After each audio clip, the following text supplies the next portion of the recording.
Movie के start में हमें दो भाइयों को दिखाया जाता है जिनमें से छोटे का नाम नेथन था जिसको प्यार से नेट कहा करते थे। वो दोनों भाई चोरी छुपकर एक म्यूजियम में जाते हैं और वहाँ जाकर एक मैप चुराने की कोशिश करते हैं, पर तभी वहाँ पर दो पुलिस ऑफिसर्स आ जाते हैं और वो उन दोनों भाइयों को पकड़कर एक ऑर्फन हाउस में ले जाते हैं। दरअसल इन दोनों के पेरेंट्स नहीं थे और वो दोनों शुरू से ही ऑर्फन में रहा करते थे और नेट के बड़े भाई ने इस मैप को चुराने की बहुत बार कोशिश की थी क्योंकि नेट और उसका भाई पायरेट्स के खानदान से बिलोंग करते थे और वो जो मैप था उसमें बहुत बड़े खजाने का राज छुपा हुआ था। अब उस ऑर्फन हाउस की सिस्टर पुलिस ऑफिसर से ये कहती है कि नेट अभी छोटा है, आप लोग इसके बड़े भाई को लेकर जा सकते हैं क्योंकि वो बार बार मना करने के बावजूद भी चोरी किया करता था। बट यहाँ पर नेट का बड़ा भाई खुद को पुलिस के हवाले नहीं करना चाहता था, इसलिए अब वो यहाँ से भागने का डिसाइड करता है। अब वो अपने सामान को पैक करने के बहाने अपने रूम में जाता है। नेट अपने बड़े भाई से कहता है कि मैं तुम्हारे बगैर नहीं रह सकता। यहाँ पर नेट का बड़ा भाई उसको एक लॉकेट, लाइटर और एक लेटर देता है और ये कहकर वहाँ से चला जाता है कि मैं वापस जरूर आऊंगा। अब नेट अपने बड़े भाई के जाने के बाद जब वो लेटर ओपन करता है और उस पर लाइटर की रोशनी डालता है तो उसको एक मैसेज मिलता है।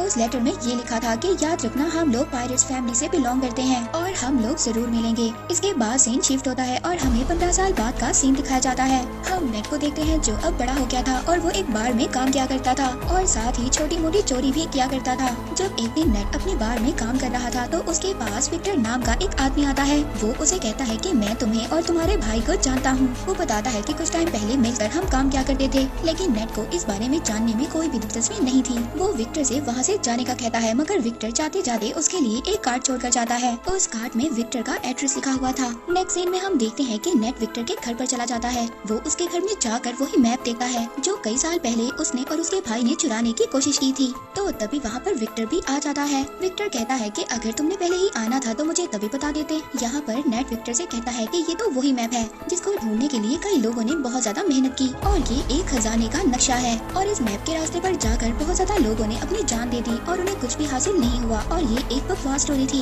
विक्टर नेट से कहता है ये कोई बकवास स्टोरी नहीं है और मैं जानता हूँ तुम्हें और तुम्हारे भाई को इस मैप के बारे में काफी ज्यादा इन्फॉर्मेशन है। फिर इसके बाद विक्टर वहाँ पर नेट को एक बुक दिखाता है। उस बुक में वो एक शिप की तस्वीर दिखाता है। ये शिप कोई आम शिप नहीं है बल्कि ये कोई बहुत ही पुरानी शिप है और इसकी कीमत 500 करोड़ है और तो और उस शिप में बहुत ज्यादा खजाना भी छुपा हुआ है जिसको 18 लोगों ने मिलकर वहाँ पर छुपाया था। अब जब नेट को इस खजाने के बारे में इतनी ज्यादा इन्फॉर्मेशन थी तो विक्टर उसको कैसे जाने दे सकता था और अब वो उसे अपने साथ काम करने की ऑफर करता है, लेकिन नेट उसकी ऑफर को रिजेक्ट कर देता है। तो विक्टर उससे कहता है कि अगर तुम मेरा साथ दोगे तो तुम्हें तुम्हारा बड़ा भाई भी मिल सकता है। नेट घर जाता है और घर जाकर अपने बड़े भाई की चीजों को देखने लगता है और इसके बाद वो विक्टर के साथ काम करने के लिए एग्री हो जाता है। अगली सुबह हम देखते हैं नेट विक्टर को एक क्रॉस का साइन दिखाता है। वो कहता है कि ये कोई क्रॉस का साइन नहीं है बल्कि उस खजाने तक पहुँचने की चाबी है, जिस पर विक्टर कहता है कि इसमें से एक चाबी तो मेरे पास है और दूसरी चाबी हमें जल्दी चुरानी होगी। विक्टर नेट को बताता है कि इसके साथ की दूसरी चाबी एक ऑक्शन कंपनी में है और बहुत जल्दी वो उस चाबी को नीलाम करने वाले हैं और जल्दी हमें उस चाबी को वहाँ से चुराना होगा। अब विक्टर उस कंपनी में जाकर उस चाबी को चुरा लेता है। उस चाबी को चुरा कर जब वो वहाँ से आ रहा था तभी वहाँ पर एक लड़की आती है जिसका नाम रेड था और वो विक्टर के गले पर नाइफ रखकर कहती है कि ये चाबी मुझे दे दो और ये सब कुछ वो अपने बॉस के कहने पर कर रही थी और ये लड़की विक्टर की पुरानी दुश्मन भी थी। अब जब वो दोनों उस चाबी के लिए फाइट कर ही रहे थे तभी वहाँ पर कुछ गार्ड्स आ जाते हैं। विक्टर उन गार्ड्स का फायदा उठाता है और वहाँ से चाबी लेकर निकलने में कामयाब हो जाता है। अब चाबी को लेते ही सार विक्टर नेट को लेकर बार्कलोना जाता है। वहाँ पर उनको फ्रेजर नाम की एक लड़की मिलती है। फ्रेजर विक्टर को पहले से ही जानती थी मगर वो नेट को नहीं जानती थी। फ्रेजर विक्टर से पूछती है कि ये कौन है तो विक्टर फ्रेजर से कहता है कि ये तो मेरा पुराना दोस्त है। यहाँ पर नेट को पता चलता है वो दूसरी चाबी विक्टर के पास नहीं बल्कि फ्रेजर के पास है। तो नेट विक्टर से कहता है कि तुमने मुझसे झूठ क्यों बोला। फ्रेजर कहती है कि शायद तुम इसके बारे में सही तरह से नहीं जानते। अब जब वो दोनों आपस में बहस कर ही रहे होते हैं तभी वहाँ से फ्रेजर वो चाबी लेकर वहाँ से भाग जाती है। नेट फ्रेजर के पीछे भाग रहा था और फ्रेजर आगे आगे थी। फ्रेजर अपनी कार में बैठकर वहाँ से निकलने की कोशिश करती है मगर नेट उसकी गाड़ी के आगे आ जाता है। तो वहाँ पर विक्टर भी आ जाता है। वो फ्रेजर से कहता है कि अगर तुम्हें सारा खजाना चाहिए तो ले लो मगर ये तुम नहीं जानती कि ये चाबी कहाँ और किस वक्त लगेगी और इन सब के बारे में सिर्फ नेट को ही पता है। ये बात सुनने के बाद फ्रेजर उन दोनों के साथ काम करने के लिए तैयार हो जाती है। नेट उन लोगों को बताता है कि बहुत सालों पहले उन 18 वरना लोगों ने उस खजाने को चर्च में छुपाया था। अब वो तीनों चर्च में पहुंच जाते हैं। वहाँ पर पहुँचने के बाद नेट अपने भाई के दिए हुए कार्ड्स को पढ़ने लगता है, जिससे उसे ये बात कंफर्म हो जाती है कि वो सही लोकेशन पर है। अब वो तीनों चोरी छुपकर चर्च के बेसमेंट में पहुँच जाते हैं। वहाँ पर उनको चाबी लगाने की जगह भी मिल जाती है। वो चाबी की जगह एक स्टैचू के नीचे थी। अब यहाँ पर इनको ये बात नहीं पता थी कि चाबी को किस साइड पर घुमाना है। विक्टर बुक में पढ़ता है और कहता है कि दोनों चाबियों को क्लॉकवाइज घुमाना है। ऐसा करते ही उस स्टैचू में से कुछ एरोस निकलने लगते हैं, मगर उन तीनों में से किसी को भी कोई नुकसान नहीं होता। इसके बाद दोबारा से रिस्क लेते हुए नेट और फ्रेजर चाबियों को एंटी क्लॉकवाइज घुमाते हैं, जिसके बाद स्टैचू के पीछे से रास्ता निकल आता है। वो रास्ता एक गुफा से होकर जा रहा था। फिर नेट यहाँ पर विक्टर से कहता है कि हमें इस रास्ते से गुजरकर एक रास्ते से नहीं बल्कि दो अलग अलग रास्तों से जाना होगा। वो कहता है कि मैं और फ्रेजर एक रास्ते से जाएंगे और तुम अलग रास्ते से जाना। इसके बाद नेट और विक्टर अपने फोन को GPS के साथ कनेक्ट कर लेते हैं। अब नेट और फ्रेजर एक रास्ते से जाते हैं, जबकि विक्टर दूसरे रास्ते से जाता है। उस गुफा के रास्ते से जाते जाते नेट और फ्रेजर एक बार में पहुंच जाते हैं।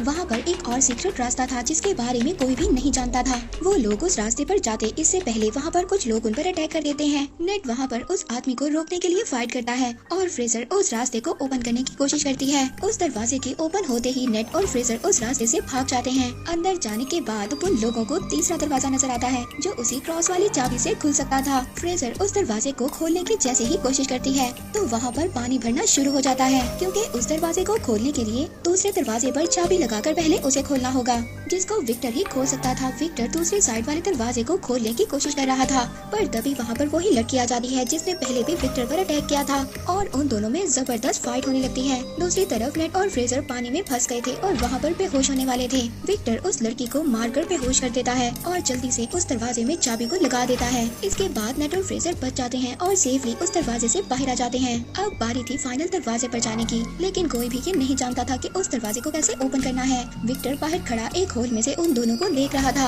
पर तभी वहाँ पर नेट अपना दिमाग इस्तेमाल करता है। वो फ्रेजर से कहता है कि जाओ और विक्टर से दूसरी चाबी लेकर आओ, लेकिन विक्टर उन दोनों पर ट्रस्ट नहीं करता और दूसरी चाबी देने से इनकार कर देता है। लेकिन थोड़ी ही देर बाद विक्टर उस चाबी को दे देता है क्योंकि उसके पास कोई और ऑप्शन नहीं था। नेट देखता है कि उस दरवाजे पर एक सिंबल बना हुआ था। नेट जब उन दोनों कीज को मर्ज करता है तो वही सिंबल बन जाता है जो उस दरवाजे पर बना हुआ था, जिसकी वजह से वो लोग अब उस दरवाजे को भी खोल लेते हैं। जब वो उस दरवाजे के अंदर एंटर होते हैं तो एंटर होते ही उन्हें 3 बड़े बड़े पॉट दिखाई देते हैं। दूसरी तरफ विक्टर नेट से बार बार पूछ रहा था कि खजाना मिला या नहीं। नेट फ्रेजर को ऊपर करता है ये देखने के लिए कि उन पॉट्स में क्या है। फ्रेजर जब देखती है तो उन पॉट्स में तो बहुत सारा नमक था। इसका मतलब ये था कि यहाँ पर कोई भी खजाना नहीं था। तभी वो तीनों पॉट्स अचानक से टूट जाते हैं। वो देखते हैं कि उनमें से एक मैप निकलता है और यही मैप ही उस खजाने तक जाने का रियल मैप था। अब जब नेट मैप को देख रहा था तभी फ्रेजर उस पर गन पॉइंट कर देती है। वो कहती है कि तुम्हें क्या लगता है विक्टर ने तुम्हें सब कुछ सच बताया है। वो गन को नेट के सर पर मारती है और इसको मारकर बेहोश कर देती है। उस मैप को लेकर वहाँ से चली जाती है और जाते जाते उन कीज को भी ले जाती है। इसके बाद विक्टर नेट के पास आता है। वो देखता है कि नेट बेहोश है। जब नेट को होश आता है तो उन दोनों को पता चलता है कि फ्रेजर उनको धोखा देकर भाग चुकी है। नेट को जब होश आता है तो वो विक्टर से पूछता है कि मेरा भाई कहाँ पर है और तुमने मुझसे क्या छुपाया है। अब विक्टर उसको बताता है कि मैं और तुम्हारा भाई बहुत साल पहले खजाना ढूंढने के लिए निकले थे, जिसके लिए हमें एक बुक को चुराना था, मगर हमने उस बुक को तो चुरा लिया। इसके बाद जब हम वापस आने लगे तो मोरकाडा के लोगों ने हम पर फायर कर दिया। उस फायरिंग में तुम्हारे भाई को एक बुलेट लगी जिसकी वजह से उसकी डेथ हो गई। ये सुनकर नेट बहुत ज्यादा इमोशनल हो जाता है। वो रोने लगता है। वो विक्टर से कहता है कि तुमने मेरे भाई को मरने के लिए छोड़ दिया था और अब तुम दोबारा से उस खजाने तक पहुंचने के लिए मेरा इस्तेमाल कर रहे हो। तो विक्टर कहता है कि ठीक है मैंने झूठ बोला, मगर तुम्हारा भाई भी यही चाहता था कि उसके मरने के बाद तुम उसके ड्रीम को पूरा करो। नेट विक्टर से कहता है कि ठीक है मैं उस खजाने तक अपने भाई के लिए जरूर जाऊंगा। इसके बाद हम दोनों के रास्ते अलग अलग होंगे। इसके बाद हम फ्रेजर को ब्रेड और उसके बॉस के साथ देखते हैं, यानी कि फ्रेजर इन दोनों के लिए काम कर रही थी। अब जो ब्रेड का बॉस था वो ब्रेड से कहता है कि आज के बाद तुम फ्रेजर के अंडर काम करोगी। और इसके बाद ब्रेड का बॉस अपनी पूरी टीम को लेकर खजाने की तलाश में प्लेन में बैठकर निकल जाते हैं और वो अपने साथ जरूरत के सामान को भी ले लेते हैं। प्लेन में बैठा ब्रेड का बॉस सबसे यही कह रहा था कि वो खजाना मेरा था और वो कई साल पहले मेरे खानदान से गुम हो गया था। लेकिन तभी ब्रेड अचानक से आकर पीछे से अपने बॉस का गला काट देती है। बॉस को मारने के बाद फ्रेजर अब ये समझ जाती है कि ये उसको भी मार देगी, इसलिए वो अपनी जान बचाने के लिए प्लेन्स में जो कार थी उसमें छुप जाती है। इस पर ब्रेड अपने आदमियों से कहती है कि फ्रेजर तुम्हें जैसे ही नजर आए तुम उसको फौरन से फायर कर देना। अब वो लोग फ्रेजर को वहाँ पर ढूंढ ही रहे थे, तभी हम नेट और विक्टर को देखते हैं जो एक कार की डिग्गी में छुपकर उस प्लेन में आ गए थे। अब जब वो सभी लोग फ्रेजर को ढूंढ रहे थे, इस बात का फायदा उठाकर नेट और विक्टर उस मैप को चुरा लेते हैं। इसके बाद ब्रेड और फ्रेजर में भी फायरिंग स्टार्ट हो जाती है। वो एक दूसरे पर फायर कर रही होती है। विक्टर नेट से कहता है कि हमें मैप मिल चुका है, इसलिए हमें जल्दी से पैराशूट लेकर यहाँ से जाना होगा। यहाँ पर विक्टर पैराशूट लेकर जंप मार देता है, मगर नेट वहीं पर रुक जाता है और ब्रेड से कहता है कि तुमने मेरे भाई को मारा था। वो वहाँ की सभी कार्गो को पैराशूट से अटैच कर खोल देता है, जिससे कि प्लेन का सारा सामान बाहर गिरने लगता है। वहाँ पर ब्रेड के लोग नेट और विक्टर पर फायर करने लगते हैं। तभी वहाँ पर नेट का पाँव कार्गो में लगी बेल्ट में फंस जाता है और वो उस सामान के साथ ही बाहर हवा में उड़ने लगता है, लेकिन वो बहुत ज्यादा कोशिश करने के बाद दोबारा से प्लेन में आ जाता है। तभी वहाँ पर फ्रेजर एक बड़ी सी कार को लेकर प्लेन से जंप करने वाली थी। वहाँ पर नेट भी खड़ा था। अब कार के साथ दोबारा से नेट भी नीचे गिर जाता है। अब जब वो दोनों नीचे गिर रहे थे, तभी फ्रेजर नेट से कहती है कि जल्दी से पैराशूट खोलो, लेकिन यहाँ पर तो नेट ने कोई पैराशूट लिया ही नहीं था।